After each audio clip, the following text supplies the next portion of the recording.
पारू ही Zee Marathi वाहिनीवरील मराठी मालिका अचानक बंद झाल्याने प्रेक्षकांनी नाराजी व्यक्त केली होती।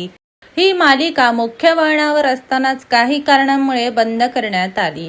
मात्र बऱ्याच दिवसानंतर या मालिकेतील अहिल्या आणि श्रीकांत म्हणजेच अभिनेत्री मुग्धा कर्णिक आणि अभिनेते विजय पटवर्धन यांची एक फोटोशूट पोस्ट व्हायरल होत आहे।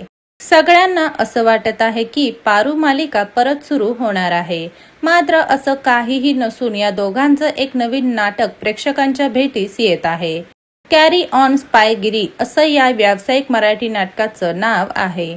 10 एप्रिल 2026 रोजी श्री शिवाजी मंदिर नाट्यगृह दादर येथून या नाटकाचा शुभारंभ झाला आहे। हे नाटक विनोदी शैलीतील असल्याने प्रेक्षकांना खळखळून हसवणार आहे। या आधीही विजय पटवर्धन आणि मुग्धा कर्णिक यांनी घोळात घोळ या मराठी नाटकामध्ये एकत्र काम केलं होतं। तर तुम्ही हे नाटक पाहायला उत्सुक आहात का ते कमेंट्स मधून सांगायला विसरू नका। धन्यवाद।